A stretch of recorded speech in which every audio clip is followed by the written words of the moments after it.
Well, Monica, welcome to Business Unusual. So, where we're talking about when does business unusual become business as usual? And before we do that, I want to talk a little bit about talk about you. Tell me about you and InnovatorsBox. Yeah, well, thank you for having me. My name's Monica Kang. I have a company called InnovatorsBox where we unlock creativity in the workplace through culture and leadership transformation. And it is indeed an interesting time period. Now, I would say it's week 2 in the States where things have been developing. Uh, Yeah. but one thing interesting for us is that because we serve clients globally, we've kind of been already seeing the impact since earlier in the year, because we originally was going to go to Asia every month, and that was already changing by end of January and early February. Oh, Um, so, really? yeah, because all the Asia projects were already either being canceled or rescheduled or postponed. And so I've been kind of, I think, more on the early curve compared to my like friends here to kind of see what we need to do, and kind of thinking about that. So glad you're collecting these stories because I want to learn what other people are doing too. Yeah. Yeah, I'm interested. Have what is the disruption meant for your business? Because I know, we've worked together before and you pretty much work virtually and you work from all over the world. So the travel is disrupted, but what else?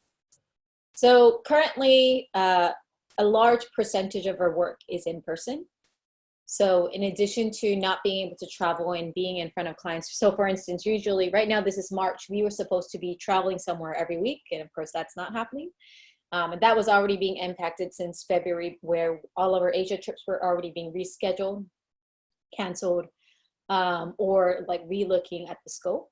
And because our workshops and speaking engagements are usually curated around that assumption that we will be in person, that has to be changed. And so one of the things I've already been pushing forward and kind of reflecting upon is one, it has been a critical opportunity for us to rethink about, which we advocate as well, rethink all the time, but rethink about how we can offer that value in a way that aligns with the changing time frame.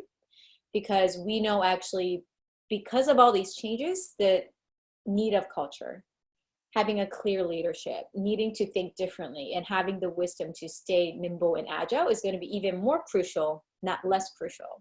And so it's, I think, being the expert in the way that we have to decide how can we serve our customers better and be that nimble ally and partner, and not just sit and say, okay, now we can't do what we were wanting to do originally. And so, yes, things are completely different. We're not doing what we originally were doing, but I'm currently sitting and exploring and partnering and in conversation with both current clients and new partners, and how can we serve them at what we do well. I think it should always be in your core value. It shouldn't be like something completely different. It wouldn't make sense for me to suddenly start selling masks because that's not what I do. Right.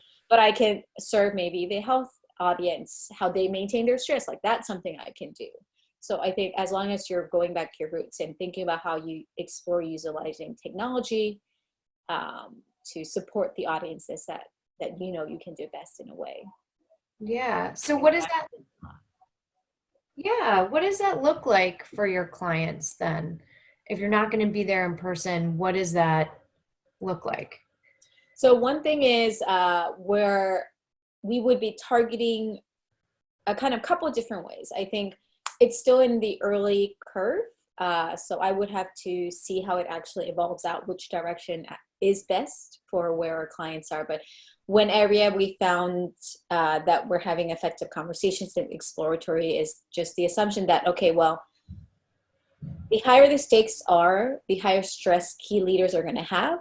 So let us be that backstage partner, to hold them accountable, to help them talk through things, and kind of almost having more of that digital one-on-one coaching opportunity, but also still pushing them on that creative mindset to be bolder, to be resilient, and offering that through that virtual service. The second line is kind of moving that workshop kind of feel through an online workshop kind of feel by, thinking about, okay, if I'm having them for, let's say, an hour, instead of me being in front of an stage in person and having like a round table and playing them with gadgets, like how would I use the technology space to have them interact. And so the games and the tools itself are already different. Being virtual actually permits us to do more long-term accountability instead of just like a one-time show up, which I think is really powerful. And so one project that we're currently in conversation is, informing them that, hey, like now instead of us just being there one time, we can do a virtual check-in every week. Like we can actually be there to be your back end. If you just want to send an email and talk to us, you can find us on chat. Like we can be your support in that different way. And so I'm trying to do as much as possible where I first need to stay positive and sane if I want to be their partner. But two, how do I think ahead as much as possible, but not too far ahead so that I'm losing empathy?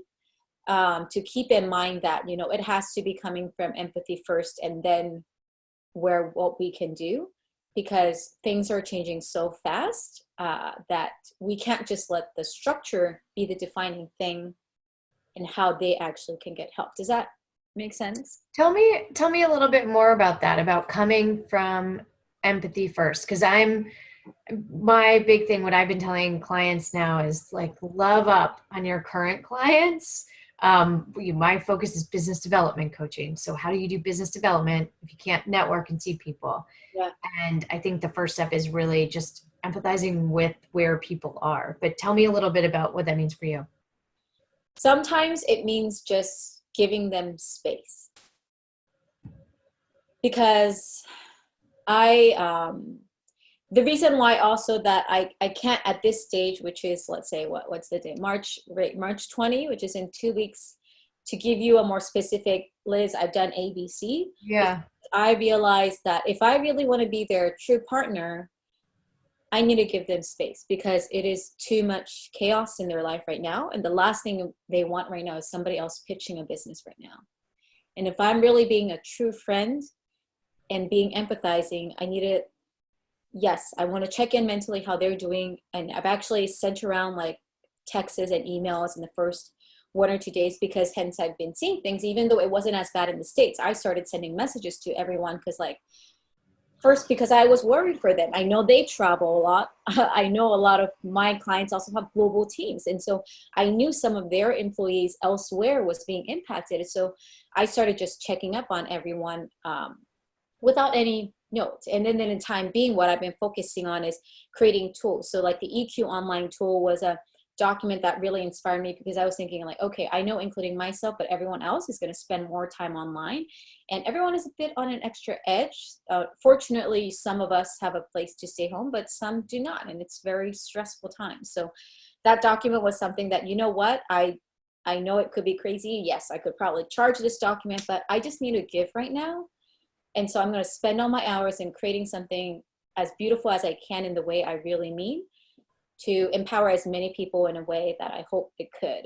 In a way, it was basically like a free speaking, but through writing, in what I wanted to give. And I think I've received a lot of messages where people were reaching out, reconnecting, asking if I can share. I even had somebody who reshared that document and recircled back, tagging me, saying that, hey, my friend so-and-so shared this document that I know is from Monica, but I don't even know this other person. This other person actually knows me. And in a way, I know that it's, probably on the business side, I have actually, unintentionally put my name out there for people to know about my work and who I am. But I know it was, the way it was appreciated was because I went first with wanting to give, like truly just give.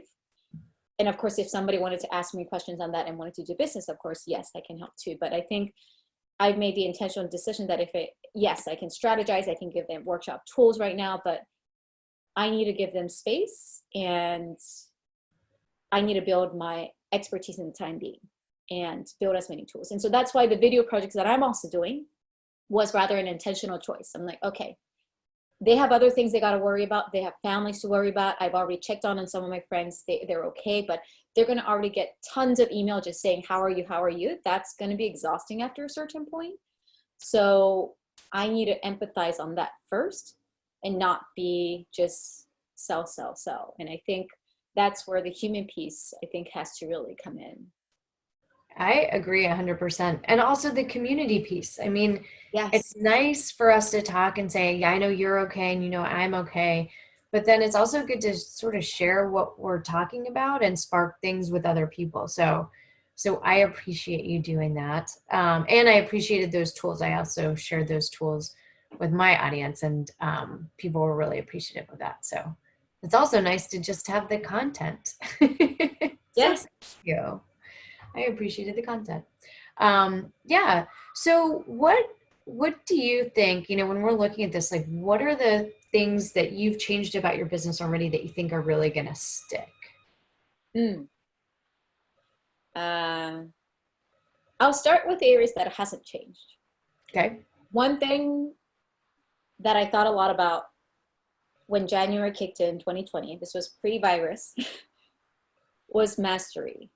I spent a lot of time while I was in Korea, still a little partial vacation, partial work, really taking the time to reflect, okay, how do I want my 2020 to look like? And the word choice I used was limitless. That was actually what we put on the postcard. That's what I really believe. And I still believe in that right now in a way, because of the constraint. I do think we're going to be even more limitless because of the resilience. And I say those two words because when I kicked off the year, I knew that one of the things that helped us got here so far was because we cared about wanting to provide the best of what we can do. And I also realized if I'm doing exactly what I've been doing 4 years ago and saying that we care and we still do the best we do, I am not actually serving the customers the right way. It's like as if like, yeah, like I'm using a 4-year outdated phone and saying this is the latest version. I'm like, no, it's not. I need to improve what we do. So I really made a measurement. I wrote down a kind of a manifesto email to my team, send an audio message of like, okay, as a team, this is the reason why I brought all of you as a team, no matter how many hours you work as a team. This is a reason why I trust you. And this is the reason why we all do what we do, which is we care about our mastery first and serving our clients the best way that they need help. But we then need to make sure we take proactive steps to think further and help providing that. And I say that first, and I want to answer what hasn't changed, because I would say because of this whole dynamic and crisis of coronavirus, it pushed us even further, like, let's now do that further. This is absolutely even more critical because there's so much noise.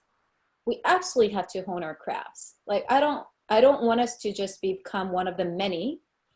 We should focus on how we can get better.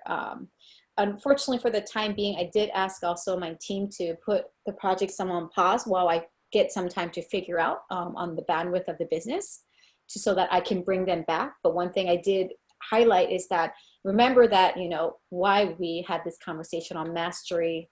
I want you to take your time to offload, rest, work on what you can do to improve. Talk to me anytime, I'm your friend first. And that has actually helped me to prioritize then what we can do differently to continue that mastery. So for some examples is, okay, I know our core value is spreading creativity and positivity around the world. Can't do that in person? Okay, then gotta do it virtually. What does that mean? So then let me do these videos, let me do these writings, let me set a goal of all these content goals that I've delayed forever. I delayed wanting to do any online programming because to be honest, I was more scared to do online because in addition to the whole video making, which is like scary, the other piece is that I don't know who my audience is. I can assume who it is, but I just know, like, if I'm watching a video and I feel like that person didn't assume it was me, I know I kind of feel like, okay, that wasn't really as helpful. And I kind of didn't want to do that, which was me kind of letting my fear dictate it. Now it's like, okay, now that I don't have a choice. I gotta get over that fear. And so in a way, I was thinking to myself, I told him with my other colleague, I was just thinking that, it's crazy to think in a way this constraint has permitted me to just have peace with how I redefine limitless, which is now not confining myself in a four-wall audience, but I need to talk to a limitless audience in the internet and empower as many people. Then I better make sure I'm positive, that I'm staying creative, because I do not certainly want to spread the wrong message that I do not believe in. Then I got to make sure I do something that I do very well. So I'm making it intentional that I read more. How do I make space so that I stay sane? So like, whatever practice that helps me, whatever things that make me happy, catching with friends, making intentional time, sleeping when I need to sleep. So anyway, kind of what few things overboard, but that's hence how I've been managing both the things I continue to do and continue to do differently. Yeah. I know when I think what you said about being afraid, but then sort of just being forced into it is so valuable. I think that a lot of people have that fear around video or just doing something new. It is different. And you sent something around on LinkedIn about, all right, I'm thinking about doing things differently. What do I have to keep in mind? One of my tips for video, like I've realized if I just use my regular personality on video, Uh-huh. I seem very low energy. And you have to really ramp up your energy for the video. There's something about it where you have to ramp it up just to seem like, okay, that's a normal person. And then, Which is if you want to weird. seem super energized, you really have to ramp it up. So it's just a little thing, but it takes a lot of practice. So now is a good time for us to practice things that we've been scared to practice before. Yeah, but I've gotten really now good at my video editing that I'm super proud. I've now made already 4 videos from my live session and another one, 5 videos. And now I've learned to do all these different tricks that I never thought I could do. So I'm proud of myself. I can't wait till all the other things I will learn and, think about how we can help more people faster in a thoughtful way. Yeah. Not letting the speed get over the empathy first. So that's what I'm trying to be intentional. Yeah, I've been thinking about it too that, in your business and my business, what we do is we do help people. We help people achieve their goals. And so it's kind of our responsibility to keep doing that. It's going to take a different format. And I think you're absolutely right. I think, at March 20th, at this point, that people are still very uncertain. Yeah. And Feel like yeah, like what's gonna happen? We're just getting notices about schools, for example, like, oh, DC schools aren't opening until the end of April and maybe not for the rest of the year. yeah, So what does that mean for everybody continuing to work? I'm curious to see what the lasting impacts will be. yeah. Do you have any last thoughts on that, on lasting impacts? Um, Lots. I'm trying to see what mindset is so powerful. Powerful in both ways. If you are not being mindful of how your mindset is operating and consuming things, you could totally stay negative and be negative the entire time. But the more you understand how you are in control of how you monitor and, maintain and think about how you circulate in your mindset, kind of cultivate your mindset, is then, yes, you don't have control what happens to the virus. You don't have control what happens to what's outside. You can't control who shares on social media. You also can't control who sends you an email or anything or invites you to another Zoom meeting. But what you can control is how you react, how you choose to respond, how you choose to not respond, when you decide to go to bed, how often you clean your hand, how often you're going to just stay home, how often you're going to make time to do something that makes you happy. And how often you then make the intention of making the list of things to do something that makes you happy. And I think that's so critical that we make it intentional about focusing on learning more about how our mind is working, how our emotions are responding and, feeling, and then using that knowledge to then pivot and think about, okay, if I know that I'm under the weather, how do I make sure that I make space for things that I'm happy? If I know that I love my family, but like I need a little space, how can I communicate that in an intentional way without hurting anyone's feelings? Is there a sign that I can say, okay, guys, I'm in my little red zone. Please interrupt me after I finish my red zone. Then it's a clear message. I'm like, okay. So then I hope that people, as they go through that, have fun with it, because joy is also the process of humor is an important part of the process, how we, I think, can manage fear and anxiety a little bit better. I wouldn't say you have to get rid of it. I was having a conversation with a friend yesterday, and she was saying, as a therapist, it's really acknowledging it's there, but you don't let it control you. And I think that's power to that. And so hang in there and just, I think, unfortunately, it will last a long time. So that's why I think we absolutely need to be more mindful of planning for the long run. Don't think for the short run. Plan for the long run. Make decisions of, what you assume that this might happen for a year and a half, as short maybe, or a year. Then what are the decisions you would make that you wouldn't make if it was just a few weeks? And I think that would then revert back being faster. Oh, and then the last thing, sorry, to add is I would absolutely also make sure you're spending time thinking about the post-virus time. Are you going to be ready for that? Are you going to be ready for the demand? Are you going to be ready for all the travel that's going to pick up again? Are you going to be ready to be healthy at that point? Are you going to be ready and you figured out how you operate internally with your team as well as to your customers? And I think if we're only focusing so much on our problems right now, not only would we lose a chance to excel and thrive again through this process, but also after, when the economy kicks back in, because it will happen. It's just we don't know when. We might lose sight of that, or we might lose in that process because we were not prepared. So that's a losing thoughts. I love that. I love the idea of thinking up to a year or a year and a half from now, and picture yourself in that space, and what do you want to have been doing now for that time. So that's a really good, how do you want people to see you? What do you want them to remember about you? That's really good, a good piece of advice that people can do now, which just involves reflecting, not doing. I think, yeah, I think we're in a reflection time right now, not necessarily having to take action. That's awesome. Well, thank you so much, Monica, for joining us and telling us how you do business unusual. Thank you for having me.